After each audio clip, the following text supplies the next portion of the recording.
होगा जब एक स्पेसशिप जो कि जा तो रहा था एक हैबिटेबल प्लेनेट की खोज में, मगर वे गलती से एक ऐसे एलियन प्लेनेट पर क्रैश कर जाते हैं जिसके बारे में वे कुछ नहीं जानते थे। इस ग्रह की डबल ग्रेविटी और यहाँ की एलियन लाइफ फॉर्म, इन सब खतरों से बचकर क्या वे यहाँ से निकल भी पाएंगे? चलिए शुरू से जानते हैं। कहानी की शुरुआत एक बोरियलिस नामक स्पेसशिप से होती है जो कि अभी 200 से ज्यादा माइन वर्कर से भरी हुई थी। दरअसल अब इंसान यूनिवर्स के कोने कोने तक जाकर अपनी बस्तियां बसा रहे हैं और इसीलिए इन वर्कर्स को पृथ्वी से बहुत दूर मौजूद एक एलियन प्लेनेट पर भेजा जा रहा है ताकि वे वहां पर जाकर माइनिंग कर सके।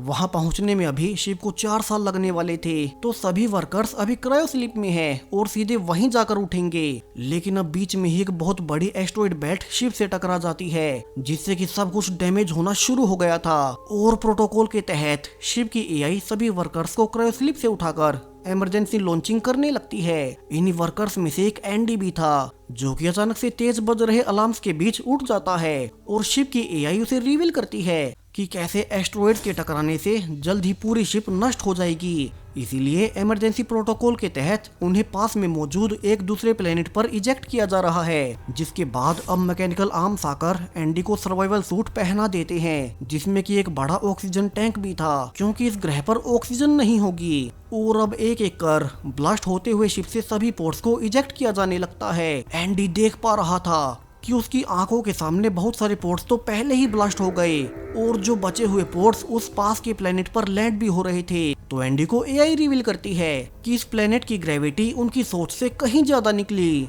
और ग्रेविटी पुल ज्यादा होने से अब उनके पोर्ट्स इसके खिंचाव को सह नहीं पाएंगे, जिससे एंडी के आसपास के पोर्ट्स भी अब ऑर्बिट में आग लगकर जलने लगते हैं। हालांकि एंडी का पोर्ट अब तक बचा हुआ था और वो विंग खोलकर उसे लैंडिंग के लिए तैयार करता है, मगर इस प्लेनेट की ग्रेविटी से उसका पोर्ट सीधा नीचे गिर रहा था और उसके विंग्स टूटते हुए पोर्ट सीधा नीचे जाकर सरफेस पर क्रैश हो जाता है। एंडी बेहोशी में अपने परिवार को ही याद कर रहा था, उसकी पत्नी और उसका एक बेटा जिन्हें कि वो पृथ्वी पर ही छोड़ आया कि उसे एआई उठाती है। और एंडी देखता है कि अब वो इस एलियन प्लेनेट पर फंस चुका था जहाँ की ना तो हवा में वो सांस ले सकता है, वहीं ऊपर से ग्रेविटी ज्यादा होने से उसे चलने में भी मुश्किलें होंगी।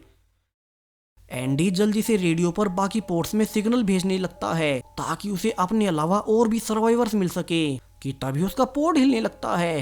एआई कहती है कि पोर्ट स्टेबल नहीं है और एंडी को अभी बाहर निकलना होगा, लेकिन अब पोर्ट का दरवाजा भी लैंडिंग के कारण जैम हो चुका था। इसके अलावा चूंकि एंडी काफी निचले लेवल का वर्कर है तो उसकी सर्वाइवल किट में काफी सारी चीजें भी गायब थी। अब एंडी किसी तरह से पोर्ट के शीशे को तोड़ बाहर निकलने लगता है कि अब उसके बाहर निकलते ही पोर्ट स्टेबल ना होने से वो लुढ़क कर नीचे जा रहा था। इसके अलावा शीशे के टुकड़े से एंडी के सूट में छेद भी हो जाता है जिससे कि उसकी बची हुई ऑक्सीजन भी लीक होने लगती है। वैसे भी बिना ऑक्सीजन के वो इस प्लेनेट पर सर्वाइव नहीं कर पाएगा, सो वो जल्दी से एक रिपेयर किट लेकर अपने सूट को फिर से सील करता है। हालांकि अब तक काफी सारी ऑक्सीजन ऑलरेडी लीक हो चुकी थी, वही पोर्ट में आग लगने से एंडी जल्दी से अपने बेटे का फेवरेट टॉय साथ लेकर बाहर निकल जाता है।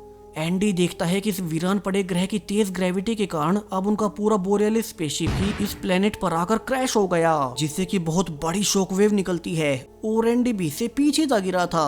अब एंडी के पास सिर्फ उसकी एआई ही थी जिससे कि वो अपने सर्वाइवल के बारे में पूछ सकता है और एआई उसे रिवील करती है कि वे जिस प्लेनेट पर जा रहे थे उस तक जाने में काफी ज्यादा टाइम लगने वाला था। सो उनकी कंपनी ने पैसा और फ्यूल बचाने के लिए एक शॉर्टकट ले लिया और इसी शॉर्टकट वाले रास्ते के बीच वो एस्टेरॉयड बेल्ट थी जिससे कि टकराने के बाद अब वे इस अननोन प्लेनेट पर आ गिरे हैं जिस प्लेनेट के बारे में उन्हें कुछ नहीं पता। यहाँ से पृथ्वी और वो माइनिंग प्लेनेट दोनों ही बहुत ज्यादा दूर थे। अब एंडी घबराते हुए दूर से नजर आ रही लाइट की ओर जाने लगता है ताकि उसे अपने जैसे और भी सर्वाइवर्स मिल सके। वैसे भी अब उसके पास कम ही ऑक्सीजन बची थी। एंडी इस बंजर पड़े प्लेनेट पर काफी दूर चलने के बाद फाइनली अपने स्पेसशिप के क्रैश हुए टुकड़े तक पहुंच ही जाता है जहां की आग लगी हुई थी, लेकिन यहाँ कोई सर्वाइवर नहीं था। सो वो पास के पोर्ट से ऑक्सीजन टैंक निकालने लगता है, लेकिन उसकी बुरी किस्मत कि वो टैंक ही पहले से डैमेज हो चुका था, यानी कि उसे यहाँ भी ऑक्सीजन नहीं मिलेगी। एंडी जल्दी से आगे बढ़ने लगता है ताकि उसे कुछ और पोर्ट्स मिल जाएं।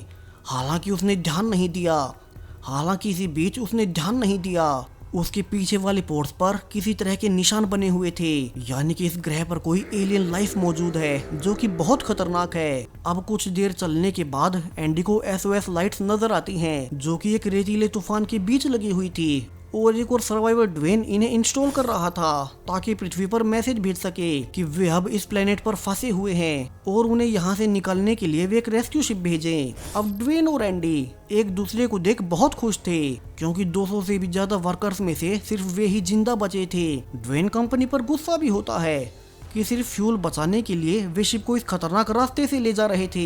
यहाँ ड्वेन ने कम्युनिकेशन डिवाइसेस का इस्तेमाल कर हेल्प मैसेज भेज दिया था, मगर अब उसके अनुसार ये मैसेज सिर्फ पृथ्वी तक पहुंचने में ही 8 महीने लग जाएंगे और वहां से रेस्क्यू शिप आने में इससे भी ज्यादा 1.5 साल लगेंगे। यानी कि उन्हें कैसे भी करके अब 2 सालों तक इसी ग्रह पर सरवाइव करना होगा। अब ये सुनकर तो एंडी बुरी तरह से डर जाता है, क्योंकि वे तब तक यहाँ सरवाइव कैसे करेंगे, ऑक्सीजन से लेकर खाने पीने तक वे जिएंगे कैसे। लेकिन ड्वेन उसे अच्छी खबर भी देता है कि चूंकि बाकी सब मर चुके होंगे तो उन्हें बस अपने स्पेसशिप का मेन पार्ट ढूंढना है, उसमें बाकी लोगों का खाना अब वे दोनों आराम से खा सकेंगे और वहां पर ऑक्सीजन के बड़े टैंक्स हैं, सो उन दोनों के लिए वो ऑक्सीजन और खाना पानी अगले 2 सालों के लिए बहुत होगा।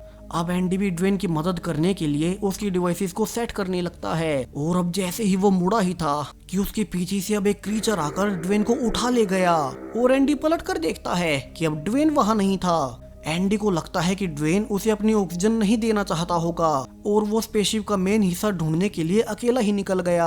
सो पृथ्वी पर हेल्प का मैसेज भेजने के बाद एंडी ड्वेन की बची हुई गन ले लेता है और एआई उसे कहती है कि उसके ऑक्सीजन लेवल नीचे जा रहे हैं और उसे अभी ही बड़े शिप के हिस्से तक जाकर ऑक्सीजन ढूंढनी होगी। अब एंडी जल्दी से आगे बढ़ते हुए लगातार रेडियो से चेक भी किया जा रहा था कि कोई और सर्वाइवर उसे बचा हुआ मिल ही जाए, और एंडी रियलाइज करता है कि वो अभी असल में एक बड़ी चट्टान के ऊपर मौजूद है और वो स्पेसशिप का मेन हिस्सा उसे बहुत दूर पड़ा था। एंडी अपनी फैमिली को याद करने लगता है कि शायद से वो अब बच नहीं पाएगा इस वीरान ग्रह पर। अब वो क्या करे, वो बिल्कुल अकेला था कि फाइनली उसे रेडियो पर एक और सर्वाइवर की आवाज आती है।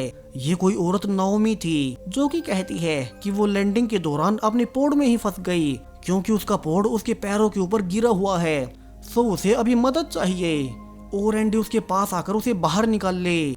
नाओमी जल्दी से एंडी को अपनी लोकेशन भेजती है और इस लोकेशन को देख एंडी का एआई उसे सजेस्ट करता है कि एंडी को वहां जाना नहीं चाहिए, कि उसके स्कैन्स के अनुसार वो एरिया अनस्टेबल हो सकता है। इसके बजाय एंडी को स्पेसशिप के मेन हिस्से तक जाना चाहिए, क्योंकि उसकी ऑक्सीजन वैसे ही कम है। अब एंडी सोचने लगता है कि उसे ये रिस्क लेना भी चाहिए या नहीं, और नाओमी उसे यकीन दिलाती है कि उसके पास बहुत सी ऑक्सीजन है और वो उसे अपना टैंक शेयर कर लेगी। फिर वे एक साथ मेन स्पेसशिप तक निकल पड़ेंगे। अब एंडी किसी को मरने नहीं दे सकता था, सो जान का खतरा होने के बावजूद एंडी नाओमी की लोकेशन की ओर ही जाने लगता है। वो पहाड़ों से होते हुए अपना रास्ता तय करते जा रहा था, लेकिन अब तक रात होते हुए उसे अपने आसपास अजीब सी आवाजें आने लगती हैं, जबकि अंधेरा होने के कारण उसके सूट की एआई आसपास के एरिया को स्कैन नहीं कर पाती कि ये आवाजें आ कहां से रही हैं। वहीं इस प्लेनेट के बारे में उन्हें पहले से कोई जानकारी नहीं थी कि यहाँ कोई लाइफ फॉर्म भी हो सकती है। सो एंडी अब नाओमी से ही रेडियो पर बात करते हुए आगे बढ़ने लगता है, और इसी दौरान अब उसे सरफेस पर बड़े बड़े छेद दिखाई देने लगते हैं और उनके सामने एक बड़ा होल था। यानी कि अब ये तो कंफर्म है कि यहाँ कोई न कोई क्रीचर रहता होगा, वरना नेचुरली ऐसे निशान कभी नहीं बन सकते। एंडी डरते हुए तेजी से आगे भागने लगता है। उसे भी नहीं पता कि यहाँ के जीव कितने खतरनाक हो सकते हैं, लेकिन अब जैसे जैसे वो आगे बढ़ रहा था उसे यहाँ के जीवन के और ज्यादा सबूत मिलने लगते हैं, और एक क्रीचर की हाथ से एंडी वहीं छिप जाता है। वहीं नाओमी रिवील भी करती है कि उसके ट्रैकर्स के अनुसार कई सारे क्रू मेंबर्स एंडी की ओर ही आ रहे हैं, जबकि लाइफलाइन दिखा रही थी कि वे सब मर चुके हैं, तो फिर वे उसके पास कैसे आ रहे हैं। एंडी यही सोचकर परेशान था कि तभी ऊपर से कोई फ्लेयर गन शूट करता है, और एंडी रिफ्लेक्शन में देख पा रहा था कि यहाँ तो एक बहुत बड़ा एलियन खड़ा हुआ है। एंडी समझ जाता है कि इसी जीव ने सभी क्रू मेंबर्स को खा लिया होगा और इसीलिए उनके ट्रैकर्स उसके पेट में मौजूद हैं। अब एंडी नोटिस करता है कि ड्वेन की गन भी काम नहीं कर रही, तो वो उस एलियन क्रीचर से दूर भागने लगता है। वहीं वो एलियन अब उसे नोटिस कर सीधा उस पर टूट पड़ा था। हालांकि एंडी की अच्छी किस्मत कि वो एक गहरी गुफा में गिरकर बच ही गया।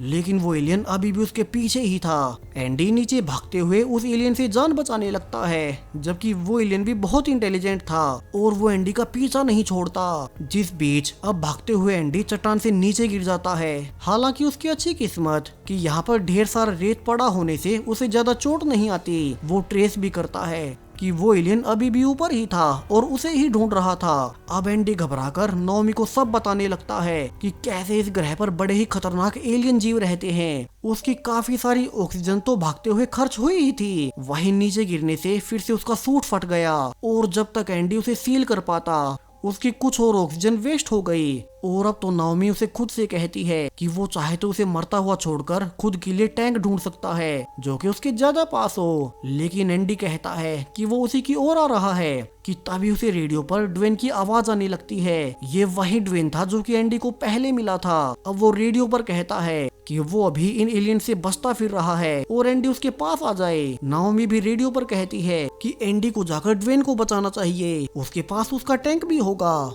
तो एंडी के लिए वो ज्यादा सेफ रहेगा। अब एंडी जल्दी से भागकर ड्वेन की लोकेशन की ओर जाने लगता है। उसे रियलाइज होता है कि शुरू वाली फ्लेयर गन उसी ने चलाई थी और अब तक उसे ड्वेन दिख भी जाता है जो कि एलियन से बचकर भाग रहा था। लेकिन अब एंडी के पास पहुंचने से पहले ही एक एलियन फाइनली ड्वेन को पकड़ ही लेता है। एंडी एक पोर्ट के पीछे छुपकर देखता है कि कैसे वो एलियन ड्वेन को तड़पाकर उसके ब्लड का इस्तेमाल अपने लिए खाने के रूप में कर रहा था। वही अब उसके छिपते हुए उसके पीछे से एक और एलियन दिखाई देता है जो कि पोर्ट्स में मरे हुए सर्वाइवर्स को खा रहा था। यानी कि यहाँ एक से ज्यादा क्रीचर्स हैं जिनके बीच एंडी अकेला फंस चुका था।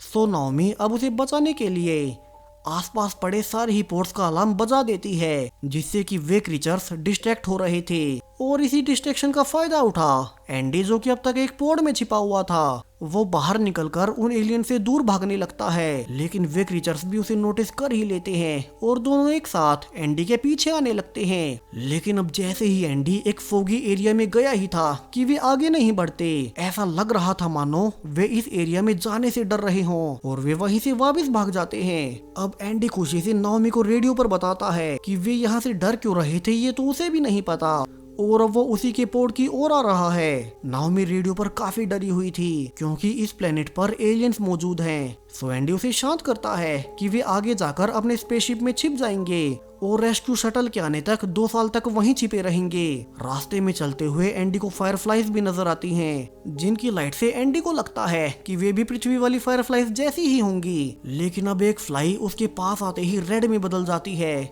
और देखते ही देखते सभी का कलर रेड हो गया था जिसके बाद वे एक साथ एंडी पर अटैक कर देती हैं। यहाँ एंडी भागकर किसी तरह से उनसे पीछा छुड़ाता है। उसे लग रहा था कि अब वो बच ही गया कि तभी सरफेस के नीचे से एक और क्रीचर आकर एंडी को पैरों से पकड़ लेता है। ये वही जायंट क्रीचर था जिससे कि वे 2 एलियन डरकर पीछे हो गए थे मगर एंडी तब समझ नहीं पाया।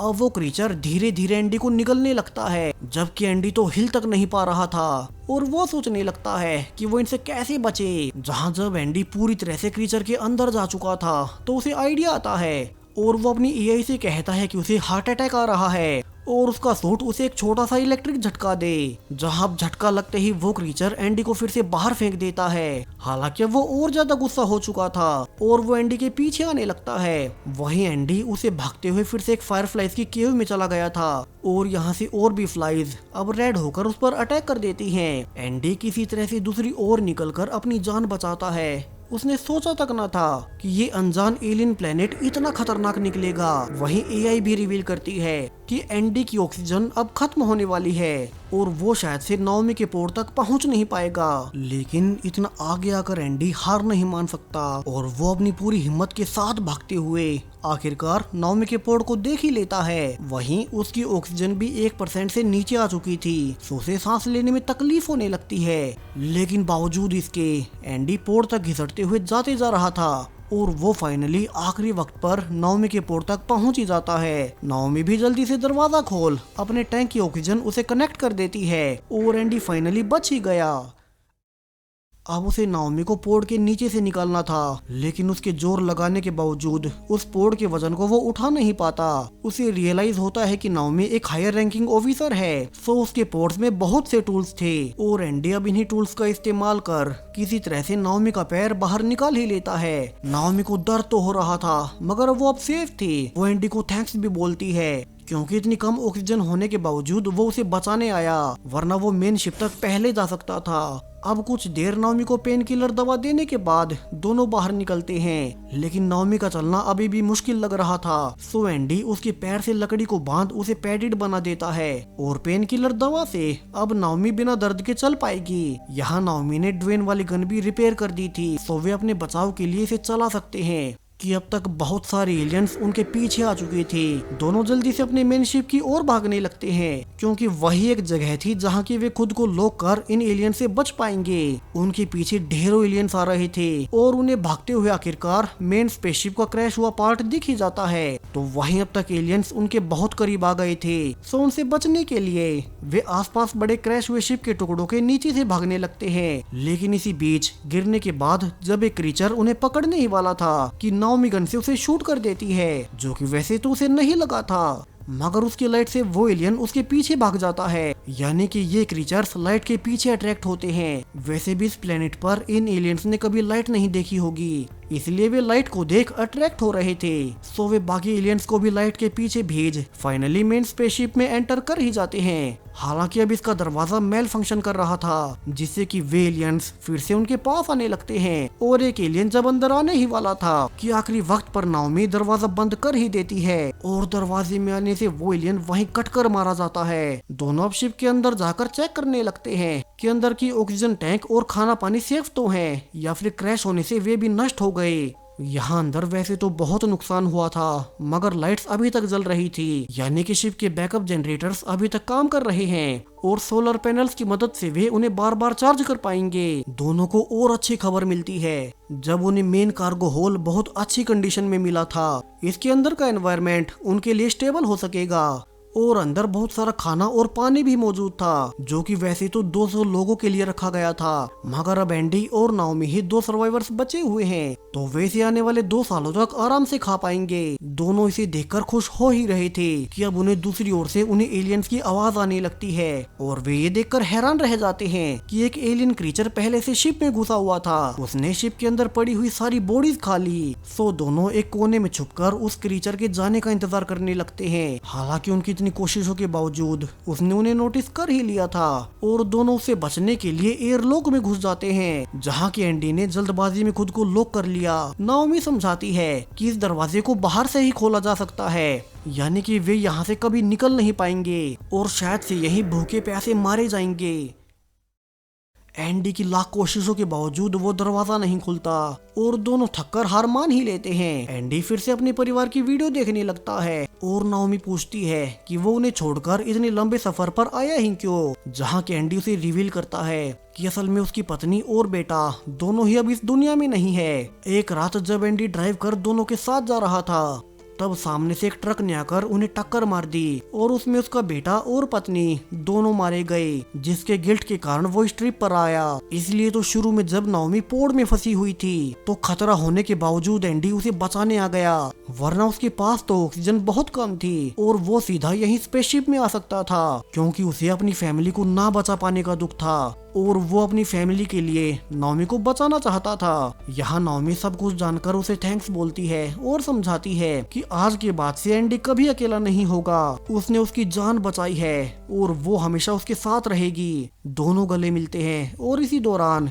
नाओमी नोटिस करती है कि एंडी के सूट पर वही फायरफ्लाइज चिपकी हुई थी। वे शायद से उसी वक्त चिपक गई होंगी जब एंडी केव में गया था और एंडी ने इसका ध्यान नहीं दिया। तो वहीं अब तक वो एलियन मेटल की दीवार को तोड़ अंदर आ चुका था। सो उससे बचने के लिए दोनों उस पर वे फायरफ्लाइज को फेंक बाहर निकलने लगते हैं। उस एलियन की मदद से वे बाहर निकल ही गए, लेकिन अब एलियन से भागते हुए वे कार्गो होल के प्लेटफॉर्म के कोने पर आ गए थे, जबकि एलियन उनके पीछे ही था। सो दोनों को नीचे कूदना ही पड़ता है। दोनों जानते थे कि ऐसे तो वे कितने भी भाग ले वो एलियन उन्हें पकड़ ही लेगा, सो दोनों को मिलकर इसे मारना ही होगा। अब एंडी को आइडिया आता है कि वो ऊपर वाले पोर्ट को इस क्रीचर के ऊपर क्रैश कर दे और इसे जान से मार दे। जहाँ प्लान बनाने के बाद नाओमी उस एलियन को अपने पीछे लगा रही थी, जबकि एंडी ऊपर चढ़कर उस पोर्ट तक जा रहा था। वो यहाँ से लाइट भी कुछ देर के लिए ऑफ कर देता है ताकि नाओमी छुपकर सांस ले सके। लेकिन अब एआई के अनुसार उसे मैनुअली ही पोर्ट को उड़ाना होगा और इसमें बहुत खतरा था। लेकिन फिर भी एंडी अब फिर से अपनी जान दांव पर लगाकर पोर्ट में आ ही जाता है और इशारा मिलते ही नाओमी फिर से उस क्रीचर को अपने पीछे लगाकर उसी पोर्ट की ओर ले आई थी। एंडी अपने बेटे की आखिरी याद उसके टॉय को सामने रख अब पोर्ट को एलियन से टकराने को तैयार था। उसे लग रहा था मानो वो इस बार अपनी फैमिली को बचा रहा हो और वो सक्सेसफुली एलियन पर गिराकर उसे मार ही देता है। नाओमी भागकर एंडी को संभालती है जो कि कोई मूवमेंट नहीं कर रहा था। लेकिन कुछ देर बाद एआई की मदद से वो एंडी को बचा ही लेती है। दोनों अब एक साथ थे और वे आने वाले 2 सालों तक यहीं शिप के अंदर रहकर सरवाइव कर पाएंगे जब तक कि उनका रेस्क्यू शिप नहीं आ जाता। और खाने और पानी की तो कोई कमी ही नहीं थी। एंडी यहाँ से अपनी लाइफ फिर से शुरू कर रहा है क्योंकि अब नाओमी उसे प्यार करने लगी है। और इसी हैप्पी एंडिंग के साथ ये कहानी यहीं पर खत्म हो जाती है। चैनल को सब्सक्राइब करें अगर आप ऐसी ही लेटेस्ट स्पेस साई-फाई वीडियोस देखना पसंद करते हैं। Thank you.